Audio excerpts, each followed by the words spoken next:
The rain hammered against the palace windows like bullets, but inside the grand ceremonial hall, a different kind of storm was brewing.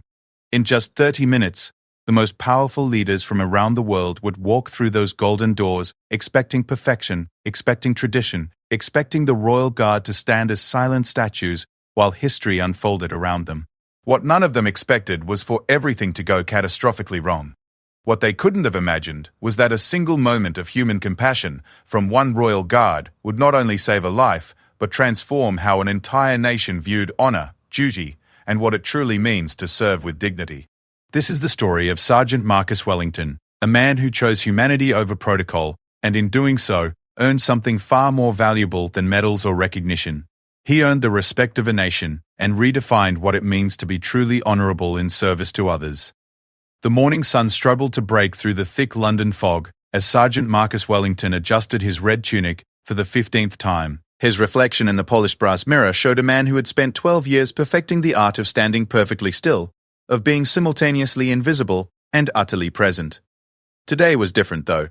Today, the annual International Peace Summit would bring together presidents, prime ministers, and royalty from 43 nations to Buckingham Palace, and Marcus had been selected as part of the honor guard for the most prestigious ceremony of his career.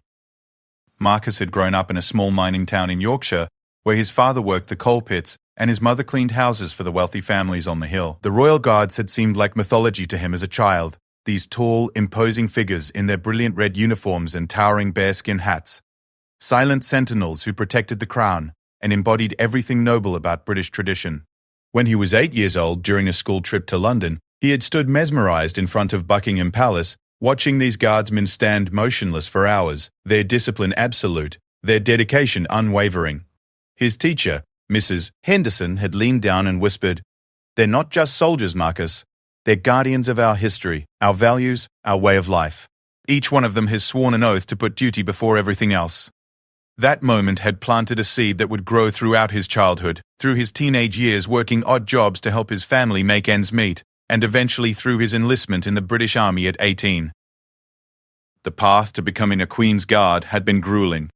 Marcus spent 2 years in the regular infantry, serving tours in Afghanistan and Iraq, learning what it meant to protect others under the most dangerous circumstances. But even in those war zones, he dreamed of returning home to serve in the ceremonial role that had captured his imagination as a child. The selection process was notoriously difficult. Out of hundreds of applicants, only 25 were chosen each year. Marcus had failed his first attempt, struggling with the rigid physical requirements and the mental discipline needed to stand perfectly still for hours while tourists pointed cameras at his face and tried to make him laugh or react. His second attempt came 3 years later, after he had spent countless hours practicing the drill movements in his small flat, studying the history and protocols until he could recite them in his sleep. This time, he passed. The training that followed was unlike anything he had experienced, even in combat zones. Every morning began at 4:30, with physical conditioning that pushed the limits of human endurance. Then came hours of drill practice, learning to march with the distinctive slow, measured pace that had remained unchanged for centuries. The bearskin hats weighed nearly 2 pounds and stood 18 inches tall, making balance and coordination exponentially more difficult. But the hardest part wasn't physical. It was mental. Guards were required to stand completely motionless for 2 hours at a time, regardless of weather conditions, crowd behavior, or personal discomfort. During his training, Marcus learned to enter a meditative state while remaining completely alert to his surroundings. He discovered that the key was to focus not on the discomfort or boredom, but on the honor of the role itself. The centuries of tradition he was continuing, the symbolic protection he was providing to institutions that represented stability and continuity in an ever-changing world. The other guards in his unit came from diverse backgrounds, but they shared a common dedication that transcended their differences. There was James Morrison, a former football player from Scotland, whose grandfather had served in the Guard during World War II. Sarah Chen, one of the first women admitted to the ceremonial role, had immigrated from Hong Kong with her family when she was 5 and saw her service as a way of giving back to the country that had given her opportunities her parents never had.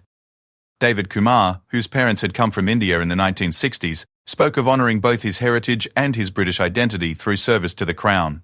What bonded them all was the understanding that their role extended far beyond standing in place and looking impressive. They were living symbols of continuity, discipline, and selfless service. When tourists from around the world visited London, the guards were often the first and most lasting impression they had of British values.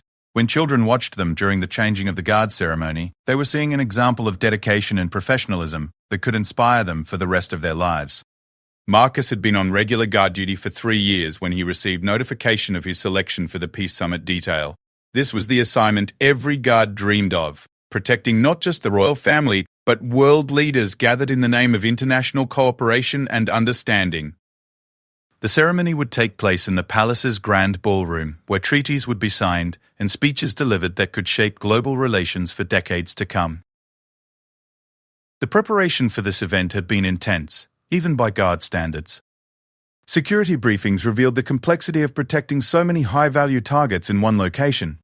Each guard had been assigned specific positions and given detailed instructions about protocols for everything from medical emergencies to potential security threats. Marcus would be stationed near the main entrance to the ballroom, where he would have a clear view of the entire ceremony while maintaining the traditional stoic presence that was expected. 2 weeks before the summit, during a practice session in the actual ballroom, Marcus experienced something that would later seem prophetic. As he stood in his assigned position, he noticed how the acoustics of the room carried even the smallest sounds: the rustle of fabric, the quiet clearing of a throat, the subtle shift of weight from one foot to another. He realized that from his position, he could monitor not just what was visible, but what was audible throughout the entire space. This awareness would prove crucial in ways he couldn't have imagined. The night before the summit, Marcus lay in his narrow bunk in the guards' quarters, listening to the rain that had been falling steadily for 2 days. London had been experiencing one of its wettest autumns in decades, and weather reports predicted that the downpour would continue through the next day. He thought about his parents, who would be watching the ceremony on television from their small flat in Yorkshire. His mother had called earlier that week to tell him how proud she was, how she had told everyone at the grocery store that her son would be protecting world leaders at the palace. "You remember what I always told you," she had said, her Yorkshire accent thick with emotion. "It doesn't matter what job you're doing, love. What matters is that you do it with dignity and kindness. Those fancy people at the palace, they're no better than us, but they're no worse either. You treat them with respect, and you remember that underneath all those titles and fine clothes, they're just human beings trying to do their best." Her words echoed in his mind as he finally drifted off to sleep, the sound of rain creating a steady rhythm against the window. He couldn't have known that within 18 hours, those simple words about dignity, kindness, and remembering the humanity in others would guide him through a moment that would define not only his career, but his understanding of what true honor really meant. As dawn approached and the rain continued to fall, Marcus Wellington prepared for a day that would test everything he believed about duty, protocol, and service. He had no way of knowing that before the day was over, he would face a choice between following orders and following his conscience, and that his decision would earn him something far more valuable than any medal or commendation: the genuine respect and admiration of people around the world who would see in his actions a reminder of what it truly means to serve with honor. The palace corridors buzzed with controlled chaos as staff members made final preparations for the arrival of the world's most powerful leaders. Marcus completed his pre-ceremony inspection, checking every detail of his uniform with the methodical precision that had become second nature. The red tunic was pressed to perfection, the brass buttons gleamed like mirrors, and the white ceremonial gloves fit without a wrinkle. His bearskin hat sat exactly straight, positioned according to regulations that had been refined over centuries of tradition. In the guards' briefing room, Captain Elizabeth Morrison reviewed the day's protocols one final time. The walls were covered with detailed floor plans of the palace, security zones marked in different colors, and photographs of every dignitary who would be attending. Marcus studied the faces, memorizing names and titles that represented nations from every continent. President Sarah Williams of the United States would be there, along with Prime Minister Jean-Claude Dubois of France, Chancellor Heinrich Müller of Germany, and dozens of other leaders whose decisions affected billions of people around the world. "Remember," Captain Morrison said, her voice carrying the authority of 15 years in the Guards, "today we represent not just the crown, but the finest traditions of British service. These leaders have come here because they trust in our professionalism, our discretion, and our ability to provide a secure environment for diplomatic work. Each of you has been chosen because you embody those qualities. Maintain your positions, follow protocols, and remember that the world is watching." The captain's words carried special weight because of her own remarkable journey to leadership. She had grown up as the daughter of a single mother in Liverpool, working multiple jobs throughout school to help support her younger siblings. Her path to the Guards had been even more challenging than Marcus's. as she had to overcome not just the rigorous selection process, but also the skepticism of those who questioned whether a woman could handle the physical and mental demands of ceremonial duty. She had not only proven them wrong, but had excelled to the point where she was now responsible for training the next generation of guards. As the briefing concluded, Marcus made his way through the palace corridors toward his assigned position. The route took him past portraits of monarchs dating back centuries, each one having been protected by guards who had stood in similar uniforms, facing similar challenges, upholding similar values. The weight of that history was both inspiring and humbling. These walls had witnessed the signing of treaties that ended wars, negotiations that prevented conflicts, and ceremonies that marked turning points in human civilization. The ballroom where the ceremony would take place was a masterpiece of architectural grandeur. Crystal chandeliers hung from elaborately decorated ceilings, and tall windows offered views of the palace gardens.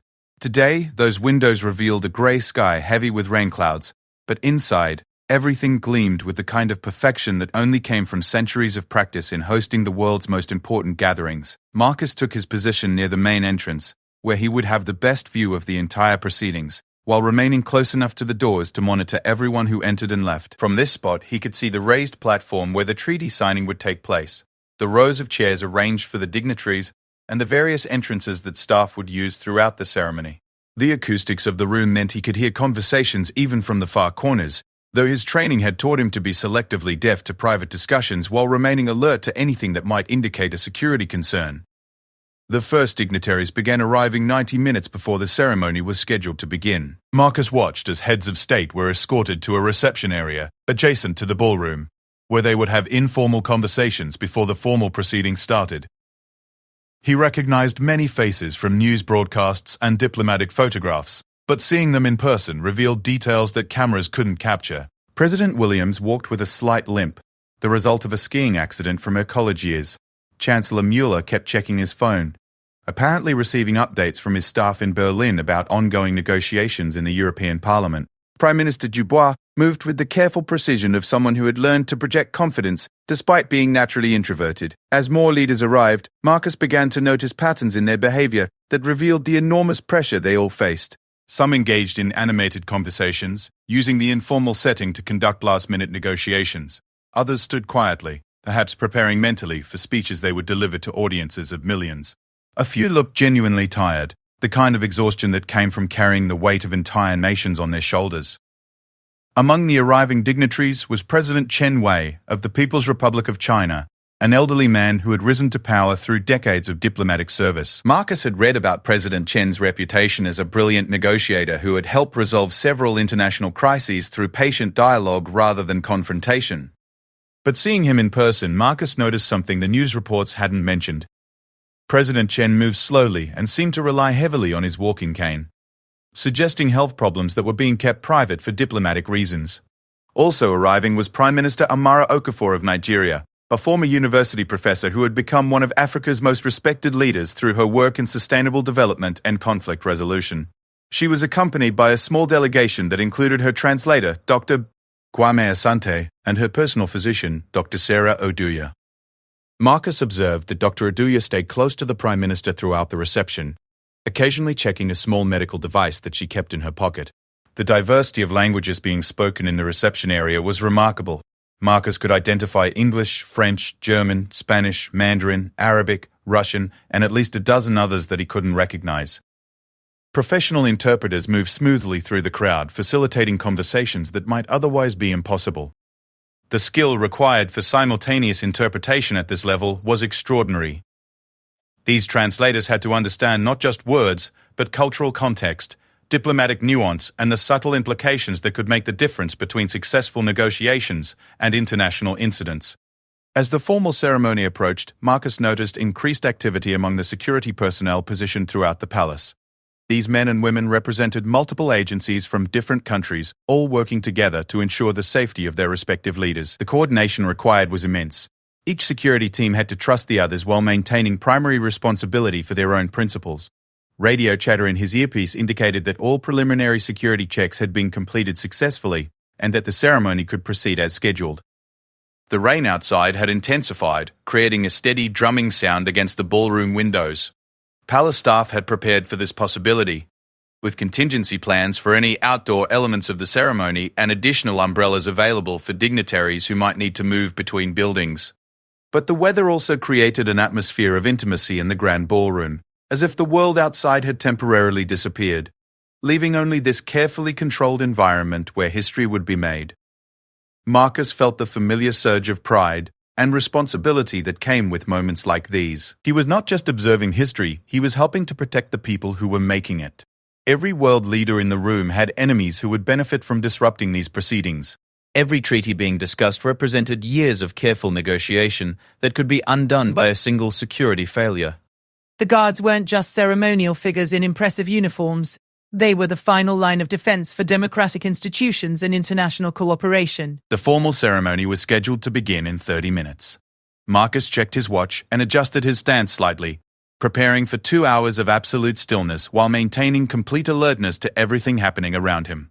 He had no way of knowing that within the next hour, everything he had learned about duty, protocol, and service would be put to a test that no training manual had ever covered, and that his response would transform him from an anonymous guard into a symbol of what it truly meant to serve with honor and humanity. The ceremony began with the precision of a Swiss timepiece. As world leaders filed into the ballroom and took their designated seats, Marcus maintained his position with the stoic discipline that had become as natural as breathing. The Queen entered, accompanied by a small retinue, her presence immediately commanding the kind of respectful attention that comes only with decades of experience in handling the world's most important gatherings.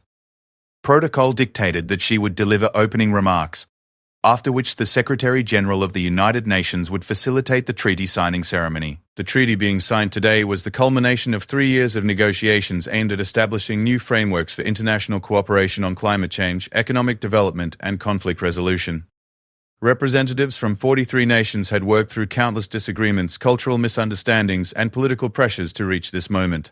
The document itself was modest, only 12 pages of carefully crafted language, but its implications could affect global policy for generations.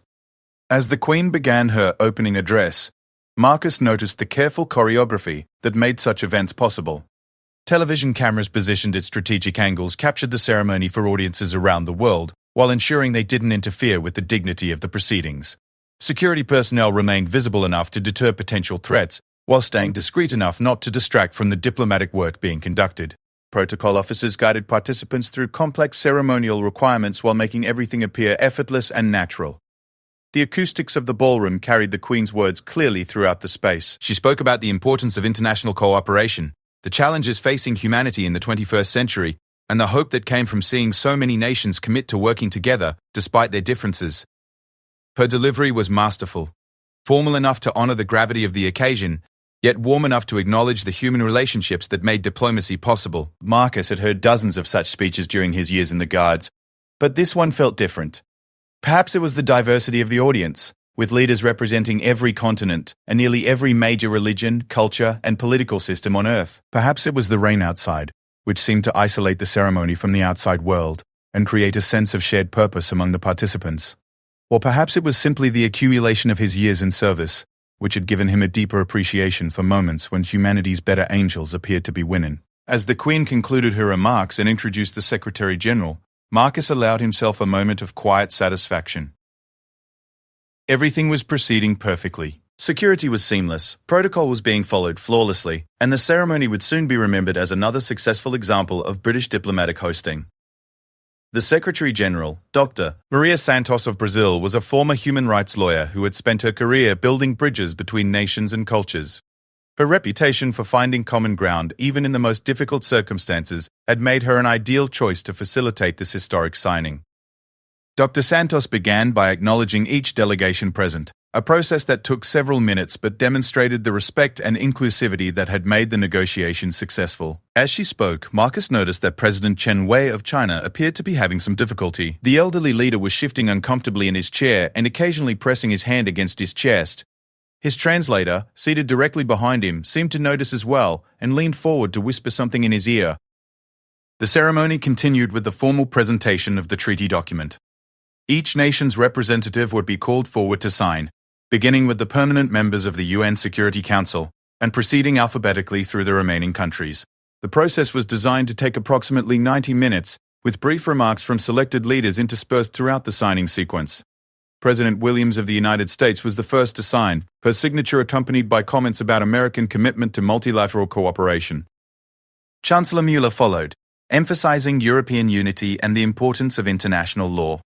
As each leader approached the signing table, photographers captured the moment from carefully controlled positions, ensuring that images would be available for newspapers and websites around the world within hours. When President Chen's turn arrived, Marcus noticed that the Chinese leader moved more slowly than he had during the reception. The walking cane that had seemed merely ceremonial earlier now appeared to be providing genuine support.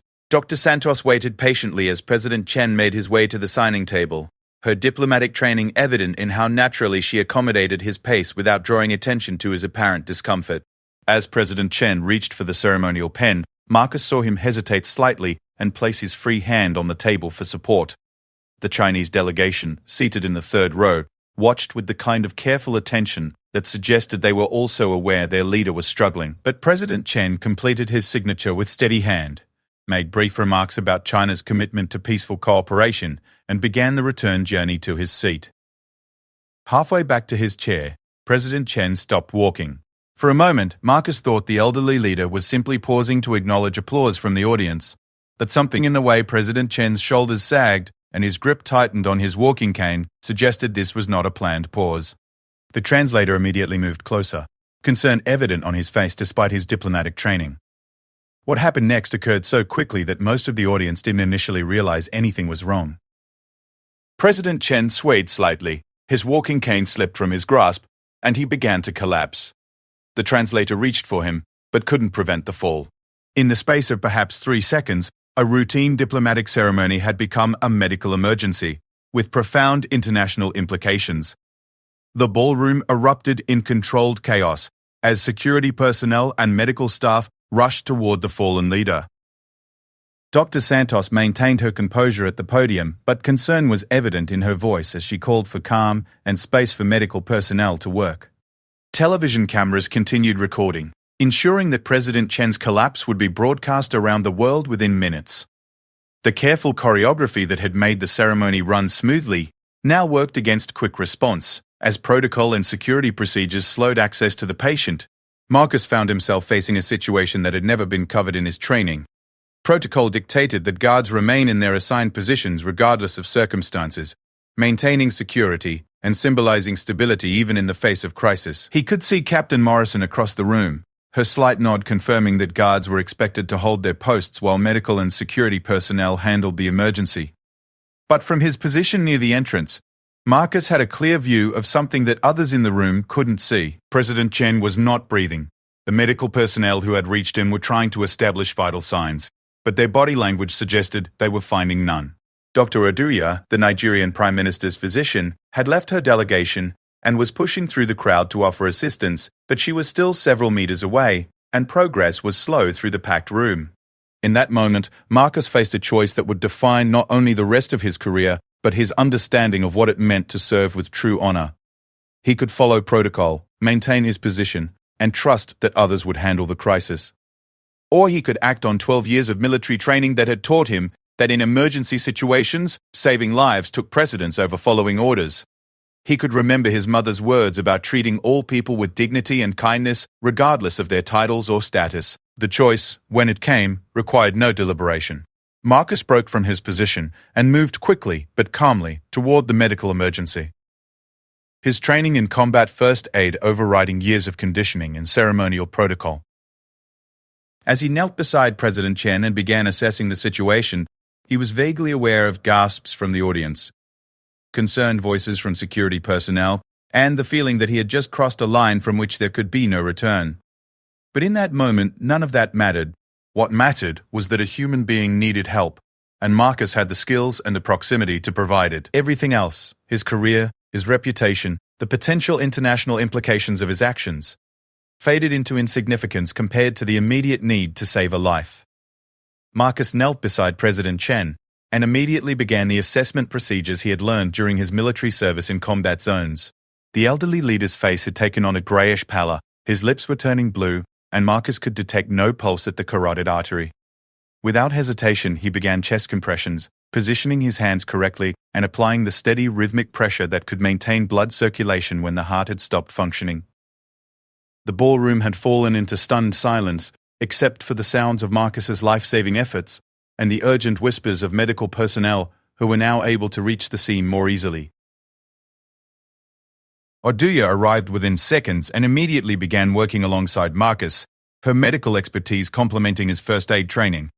Together they established a rhythm of chest compressions and rescue breathing, while other medical staff prepared more advanced equipment. The television cameras continued recording, though their operators had moved to respectful distances that captured the drama without invading the privacy of the medical emergency. Around the world, audiences watched as the formal diplomatic ceremony transformed into something more fundamental, a demonstration of human compassion that transcended national boundaries, political differences, and protocol requirements. President Chen's Chinese delegation watched with the kind of helpless anxiety that comes with seeing a respected leader fighting for his life.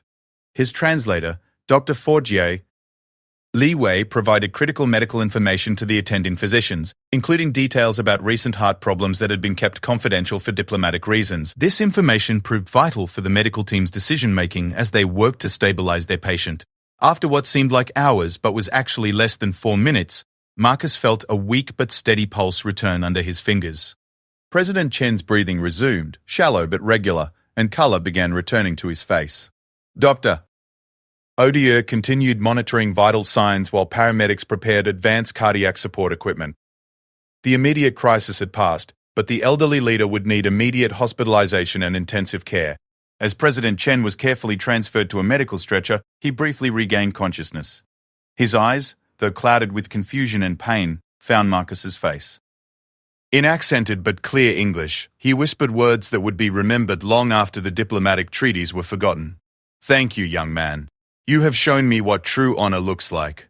The Queen, who had remained remarkably composed throughout the crisis, approached Marcus as medical personnel prepared to transport President Chen to the hospital.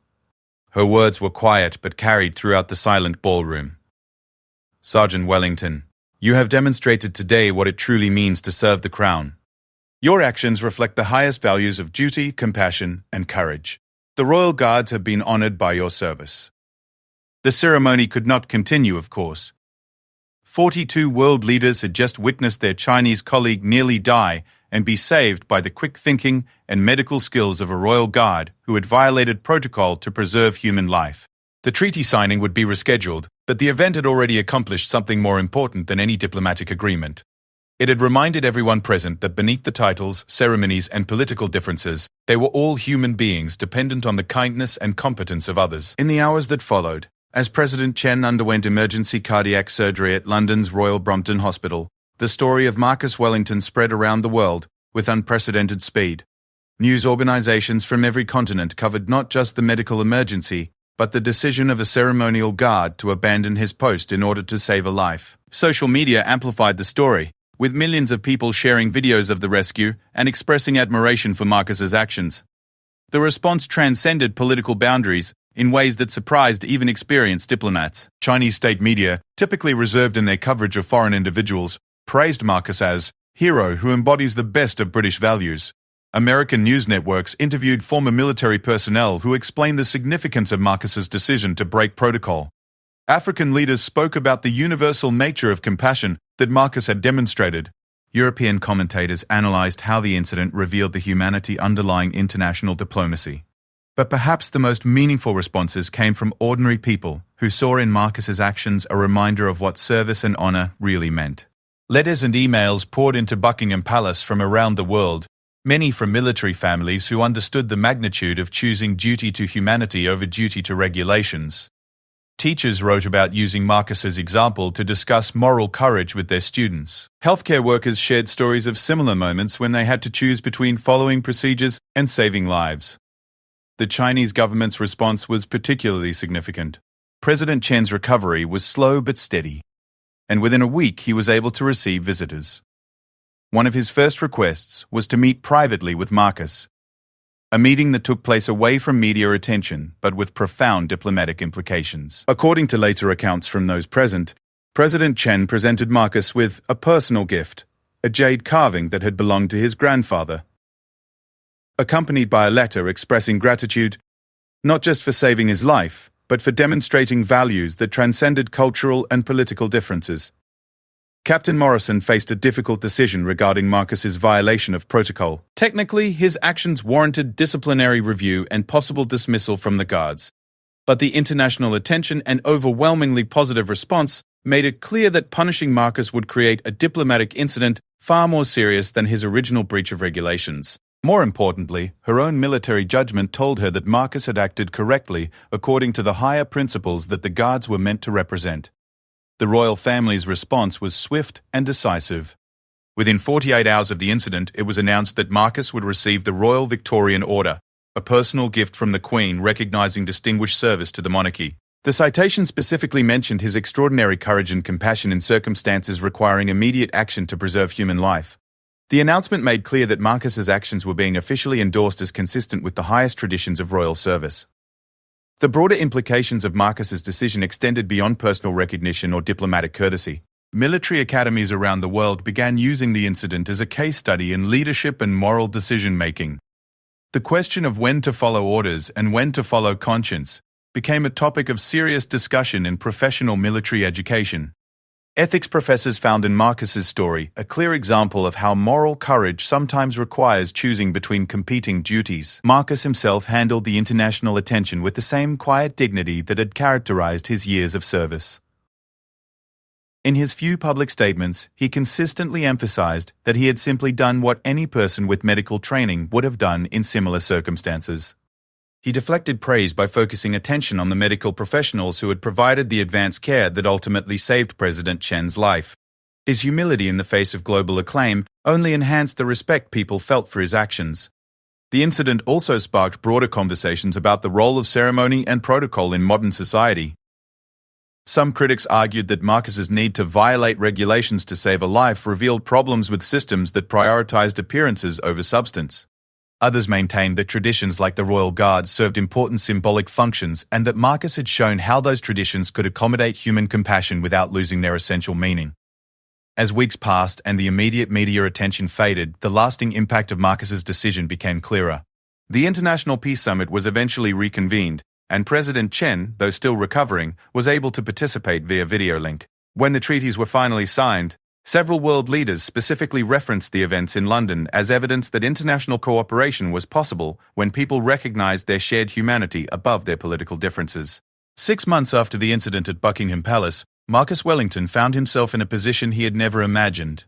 During his years of silent service as a Royal Guard, he had been selected to speak at the annual International Military Ethics Conference in Geneva, where military leaders, ethicists, and government officials from around the world gathered to discuss the moral dimensions of modern service. The invitation came from the conference organizers, but it had been endorsed by his superiors and supported by the royal family as an opportunity to share insights about duty, conscience, and moral courage in professional military service.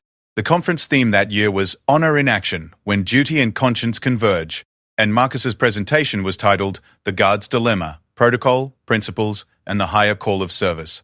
As he prepared his remarks, Marcus reflected on how much his understanding of honor had evolved since that rainy day, when he had made a split-second decision that changed his life and touched people around the world. The audience in Geneva represented the global military community at its highest levels. Generals and admirals sat alongside junior officers, military chaplains, and academic experts in military ethics. Many of them had faced their own moments when regulations conflicted with moral imperatives, when following orders meant ignoring their conscience, when the clear path forward required choosing between competing loyalties. Marcus's story resonated with them not because it was unique, but because it crystallized dilemmas that every service member eventually faced. In his presentation, Marcus spoke about the evolution of his understanding of what it meant to serve with honor. During his early years in the Guards, he had equated honor with perfect adherence to regulations, flawless execution of ceremonial duties, and unwavering obedience to authority. The Guards' reputation depended on their ability to stand motionless for hours, to maintain dignity in the face of tourist provocations, to embody the timeless values of duty and discipline regardless of personal comfort or preference. But the incident with President Chen had forced him to recognize that true honor sometimes required transcending rules in service of higher principles. The Guards weren't just protectors of ceremony, they were guardians of the values that ceremonies were meant to represent. When human life was at stake, The symbolic protection of institutions became secondary to the literal protection of human beings. Honor, Marcus realized, was not about blind obedience, but about serving the deepest purposes that gave meaning to service itself. The response to Marcus's presentation was extraordinary. During the question and answer period, a Russian general spoke about similar moments in his career when he had to choose between orders and conscience. An American admiral shared a story about Navy personnel who had violated regulations to rescue civilian survivors of a natural disaster. A German colonel discussed how military ethics training had evolved since World War II to emphasize the moral responsibilities that transcended legal obligations. The conversation that emerged revealed how common these moral dilemmas were across different military cultures and contexts. Service members from every continent shared examples of moments when they had to choose between following procedures and following their deeper understanding of what their service was meant to accomplish. The consensus that emerged was that Marcus's actions represented not an aberration from military values, but a manifestation of those values at their highest level. Following the Geneva Conference, Marcus was invited to speak at military academies, police training centers, and civilian leadership programs around the world. Each audience brought different perspectives and challenges, but the core questions remained consistent. How do we balance obedience with initiative? When is it appropriate to break rules in service of higher principles? How do we prepare people to make moral decisions under pressure when there is no time for deliberation or consultation? The impact of these discussions extended far beyond military circles. Business schools began using Marcus's story as a case study in ethical leadership and organizational behavior. The example resonated with managers who faced situations where company policies conflicted with customer welfare, where following procedures might harm employees or communities, where true leadership required the courage to challenge established practices in service of deeper values. Medical professionals found particular relevance in Marcus's experience, as healthcare often required practitioners to make quick decisions based on professional judgment rather than rigid protocols. Emergency room doctors, paramedics, and nurses shared stories of times when they had improvised or violated standard procedures to save lives, facing potential disciplinary action but choosing patient welfare over personal security. Marcus's international recognition helped validate their decision-making and encouraged healthcare systems to develop more flexible approaches to protocol compliance. Educational institutions incorporated Marcus's story into curricula dealing with moral development, civic responsibility, and professional ethics. High school students debated whether Marcus should have maintained his position or broken protocol. University philosophy classes analyzed the ethical frameworks that could justify his actions. Military academies redesigned training programs to better prepare officers for situations where conscience and orders might conflict. The Chinese government's continued engagement with Marcus's story provided an unexpected dimension to its global impact. President Chen, who had made a full recovery from his cardiac episode, maintained a correspondence with Marcus that gradually became known through diplomatic channels. Their exchange of letters touched on themes of universal human dignity, the responsibilities of leadership, and the ways that individual actions could bridge cultural and political divides. A year after the incident, President Chen invited Marcus to visit Beijing as an honored guest of the Chinese government. The trip was arranged through diplomatic channels and endorsed by the British Foreign Office as an opportunity to strengthen international relationships through personal connection. During his week-long visit, Marcus toured historical sites, met with Chinese military leaders, and participated in cultural exchanges that demonstrated how his moment of compassion had created lasting bonds between individuals and nations. The visit to China provided Marcus with new insights into the global impact of his actions. Chinese military personnel shared their own stories of times when they had to choose between regulations and human welfare. Students at Beijing University asked thoughtful questions about moral courage and international cooperation. Medical professionals discussed how Marcus's example had influenced their approach to emergency care and professional decision-making. Perhaps most meaningfully, Marcus met with President Chen for a private dinner during which they discussed their respective understandings of service, duty, and honor. President Chen spoke about how his brush with death had clarified his priorities as a leader and reinforced his commitment to policies that promoted human welfare over political advantage. Marcus shared his growing appreciation for the ways that individual actions could have consequences far beyond what anyone could predict or plan. Back in Britain, Marcus continued his service with the Royal Guards, but his role had evolved significantly. He remained committed to the ceremonial duties that had first attracted him to the service, but he also took on responsibilities for training new guards and helping them understand the deeper purposes of their role. His experience had taught him that true professionalism required not just technical competence and disciplinary compliance, that the wisdom to recognize when higher principles demanded different choices. The training programs Marcus developed emphasized decision-making under pressure, moral reasoning in complex situations, and the importance of maintaining humanistic values even in highly regulated environments. New guards learned not just the mechanics of ceremonial duties, but the philosophical foundations that gave meaning to their service.